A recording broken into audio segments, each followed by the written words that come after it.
ఇక్కడ బైబిల్లో కూడా మనం చూస్తే ప్రకృతి సంబంధి అయినటువంటి మనుషుడు, లోకములో కనిపించే మొదటి రకం మనుషుడు ప్రకృతి సంబంధి అయినటువంటి మనుషుడు. చూడండి, మనం చదువుకుందాం.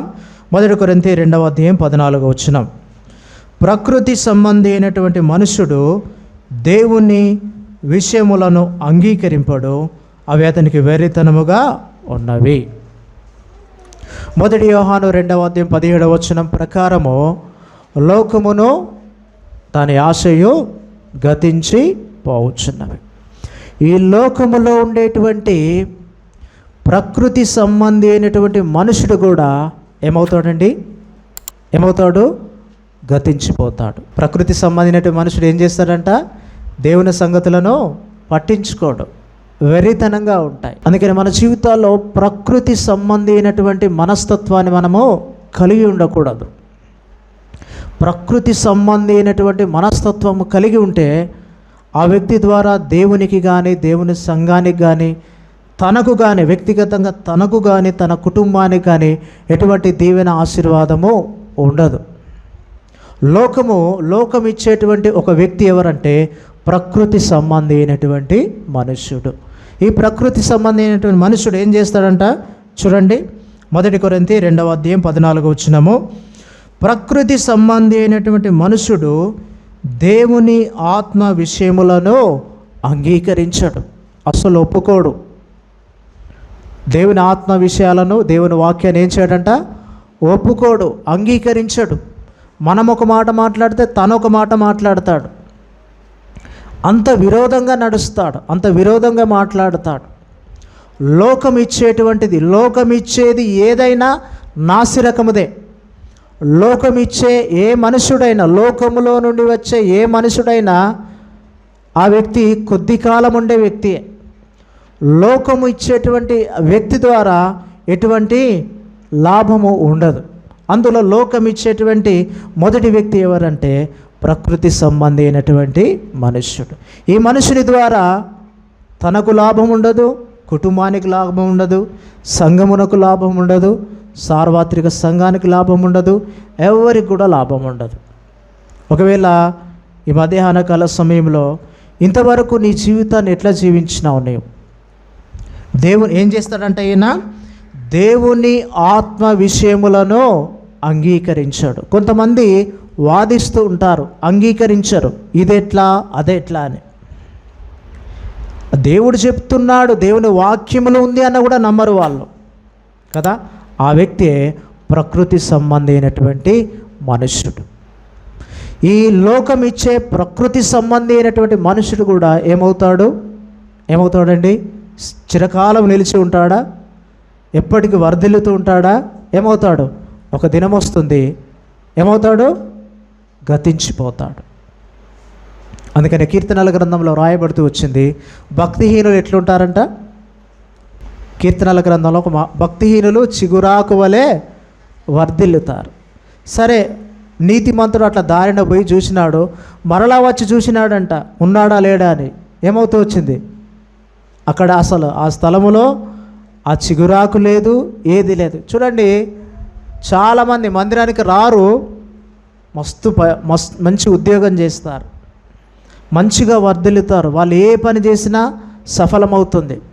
చాలామంది మందిరానికి వస్తారు, చాలా కష్టాల్లో ఉంటారు, నష్టాల్లో ఉంటారు, ఇరుకుల్లో ఉంటారు, ఇబ్బందుల్లో ఉంటారు, సమస్యల్లో ఉంటారు. అంటే దాని అర్థం ఏంటిది? మందిరానికి రాకపోతేనే బాగుంటారా? దాని అర్థం ఏంటిదంటే మందిరానికి రాకుండానే మంచిదా? అది కాదు. భక్తిహీనులు ఎట్లుంటారంట? చిగురాకు వలె వర్ధిల్లుతారు. యోబు గ్రంథంలో రాయబడుతూ వచ్చింది, దోపిడిగాన్ల కాపురములు వర్ధిల్లుతాయంట. అంటే మంచిగున్న వాళ్ళ కాపురాలు వర్ధిల్లయా? మంచిగున్న వాళ్ళ కాపురాలు వర్ధిల్లయండి. దాని అర్థం ఏంటిది? వాళ్ళు దోచుకొని తింటున్నారు, దోచుకొని సంపాదిస్తున్నారు కాబట్టి ఏమవుతుంది? వర్ధిల్లుతూ ఉంటారు. అయితే ఒక దినం వస్తుంది ఏమి కనబడకుండా వెళ్ళిపోతారు. ఇది ప్రకృతి సంబంధి అయినటువంటి వ్యక్తిత్వం. మన జీవితాల్లో ఇటువంటి మనస్తత్వాన్ని మనము కలిగి ఉండకూడదు. లోకము ఏం చేస్తుంది?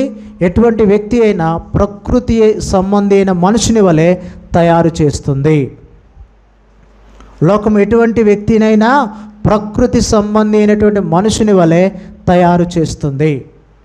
ఇంకేం చేస్తుంది చూడండి, 1 కొరింథీ 2:14 ప్రకృతి సంబంధి అయినటువంటి మనుషుడు దేవుని ఆత్మ విషయములను అంగీకరింపడు, తర్వాత అవి అతనికి వెర్రితనముగా ఉన్నవి కదా. దేవుని వాక్యము, దేవుని ఆత్మ విషయాలు ఎట్లున్నాయంట? వెర్రితనముగా. మనము పిచ్చోళ్ళని చూస్తూ ఉంటాం చాలామంది. చూసినారండి పిచ్చోళ్ళని? ఎవరైనా పిచ్చోళ్ళని చూసినారా లేదా? ఎవరిని చూడలే ఇంతవరకు? పిచ్చోళ్ళు ఎట్లుంటారు? సరే, పిచ్చోని దృష్టికి ఎదుటి వాళ్ళు ఎట్లుంటారు? పిచ్చివారి దృష్టికి ఎదుటి వాళ్ళు ఎట్లుంటారు తెలియదా? పిచ్చోని దృష్టికి మనం కూడా పిచ్చోళ్ళలాగానే ఉంటాం. వాడు మన దృష్టికి ఎట్లున్నాడో వాని గ్రహింపేంటిది పిచ్చోని దృష్టికి వీళ్ళు కూడా పిచ్చోళ్ళే అంటాడు కదా. మన దృష్టిలో వాడు ఎట్లుంటాడు? వాడు పిచ్చోడు కదా. ఇక్కడ కూడా ప్రకృతి సంబంధమైనటువంటి మనుషునికి దేవుని ఆత్మ విషయాలు, దేవుని వాక్యమునకు సంబంధించినటువంటి విషయాలు ఎట్లున్నాయంట? వెర్రితనముగా ఉన్నాయి. వాటిని అంగీకరించాడు. అందుకనే 1 కొరింథీ ఇక్కడ రాయబడుతూ వచ్చింది, ఈ లోక జ్ఞానము దేవుని దృష్టిలో ఎట్లుందంట? వెర్రితనము. లోక జ్ఞానము దేవుని దృష్టికి వెర్రితనముగా కనబడుతుంది. కాబట్టి నేను నా జీవితంలో లోకానుసారముగా జీవిస్తే, లోకస్తులుగా జీవిస్తే, లోకస్తులుగా మాట్లాడితే, లోకస్తులుగా ప్రవర్తిస్తే లోకం ఏం చేస్తుందంటే ఒక దినమున నిన్ను ప్రకృతి సంబంధి అయినటువంటి మనుషుని వలె తయారు చేస్తుంది. అది గుర్తుంచుకోవాలి. అందుకని మన జీవితాలు ఎప్పుడు కూడా లోక సాంగత్యం అస్సలు చేయకూడదు. అందుకనే యాకోబు రాసిన పత్రిక 4:4 సెలవిస్తుంది, ఈ లోక స్నేహము దేవునితో వైరము. లోకంతో స్నేహం చేస్తే ఏమవుతుందంటే, ఏం చేస్తుందండి? ఒక దినమున ఈ లోకం నిన్ను ప్రకృతి సంబంధి అయినటువంటి మనుషుని వలె తయారు చేస్తుంది. బైబిల్ ఒక మాట ఉంది, దుష్ట సాంగత్యము మంచి నడవడిని చెరిపివేస్తుంది కదా. ఈ లోకమంతా ఎక్కడుందంట? యోహాను రాసిన 1 పత్రికలో ఉంది. ఈ లోకమంతా ఎక్కడుందండి? ఈ లోకమంతా దుష్టుని స్వాధీనంలో ఉంది. దుష్టుడు శత్రువు యొక్క స్వాధీనంలో ఉంది. అందుకనే దుష్ట సాంగత్యము మంచి నడవడిని ఏం చేస్తుంది? చెరిపివేస్తుంది. నీ జీవితంలో నీవు లోకముతో సంబంధం పెట్టుకున్నావు అనుకోండి, ఏమవుతుందండి? లోకము నిన్ను మార్చివేస్తుంది.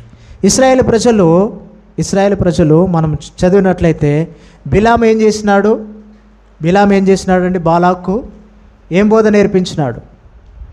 ఏం బోధ అది? బిలాము బాలాకు ఒక బోధ నేర్పించినాడు. ఏం బోధ అది? తప్పు బోధ. ఏం చేయమన్నాడు? ఈ ప్రజలను శపించాలంటే దేవుడు నాకు అనుమతి ఇవ్వడం లేదు, కానీ వాళ్ళను దేవుడు చంపాలంటే, వాళ్ళను దేవుడు శిక్షించాలంటే నీకు ఒక ఆలోచన చెప్తా అన్నాడు. ఏం చేసినాడు? నీ ప్రజలు నువ్వు విగ్రహముల దగ్గర పెట్టిన వాటికి బలి ఇవ్వు, ఇశ్రాయేలు ప్రజలను పిలువు, అప్పుడు దేవుని యొక్క కోపం ఏమవుతుంది? వారి మీద రగులుకుంటుంది కదా. ఏమవుతూ వచ్చినారు? ఆ దినమున ఎంతమంది చనిపోయినారు? ఎంతమంది చనిపోయారంటే చాలా, కొన్ని వేల మంది చనిపోతూ వచ్చినారు.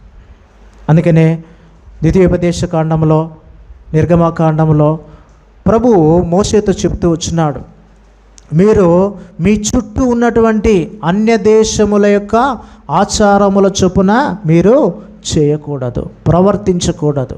కొలస్సీలకు రాసిన పత్రికలో రాయబడుతూ వచ్చింది, మీరు ముట్టకూడదు, కనీసం ఏం చేద్దంట? రుచి కూడా చూడకూడదంట. అంటే అంతగా లోకమునకు మనం ఎటువంటి జీవితాన్ని జీవించాలి? ప్రత్యేకమైనటువంటి జీవితాన్ని జీవించాలి. జీవించకపోతే ఏమవుతుంది? ఒక దినమున ప్రకృతి సంబంధమైనటువంటి మనిషిని వలె నిన్ను లోకము తయారు చేస్తుంది.